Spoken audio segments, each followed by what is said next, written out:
Guys, তো আজকে আমরা সিনেমা ডিএনএতে একটা ছোট্ট রিয়াকশন বা রিভিউ করব। তো এটা হচ্ছে বাস্টার্স অফ বলিউডের ওপর, যেটা একটা গতকাল ছোট্ট একটা টিজ রিলিজ হয়েছে। নেটফ্লিক্স রিলিজ করেছে, এটা প্রডিউসড বাই নেটফ্লিক্স এবং এটা আরিয়ান খানের as a director owner debut হতে চলেছে। তো সেক্ষেত্রে আমার ভালোই লেগেছে। যদি আমি বলি অ্যাজ এ টিজ, একটা টিজ বা টিজারের কী কাজ, অডিয়েন্সকে টিজ করা, তো সেক্ষেত্রে আমার ভালোই লেগেছে। ওনাকে প্রেজেন্ট করা হয়েছে, মানে আরিয়ান খান তো ডিরেক্টর, লক্ষ্যে রয়েছে I think as a lead role, আমরা জানি না, মনে তো হলো আমার তাই। তাকেও যথেষ্ট ভালোই লাগছে যতটুকু দেখলাম আর কি, 1 মিনিট 2 মিনিট।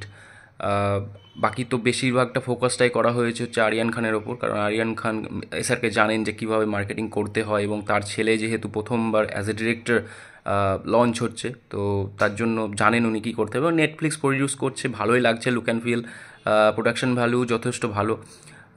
একটু একটু ফানি, একটু হিউমার ওয়েতে, একটু ডার্কভাবে প্রেজেন্ট করা হয়েছে, যাতে সব ধরনের অডিয়েন্সের এই চার্ম বা এই ডায়লগটা ভালো লাগতে পারে, যেটা এসআরকে করে এসছে না এতদিন ধরে।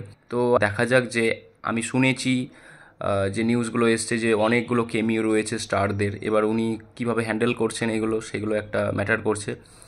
অ্যাজ এ ডিরেক্টর অনেক কাস্ট নিয়ে নিলে, অনেক স্টারকে নিয়ে নিলে হ্যান্ডেল করা খুব মুশকিল। যদি ভালোভাবে আরিয়ান খান করতে পারে, আমি আশা রাখবো তাহলে যথেষ্ট ভালো হবে কাজটা। এবং দেখা যাক কী হয় পরবর্তীতে, আমরা কী মেটেরিয়ালস পাই ওনাদের কাছ থেকে। তো এটাই, দ্যাটস ইট। আপনারা কেমন লাগলো জানাবেন, এবং সিনেমা ডিএনএ দেখতে থাকুন। ভালো থাকবেন সবাই। Good evening. Thank you.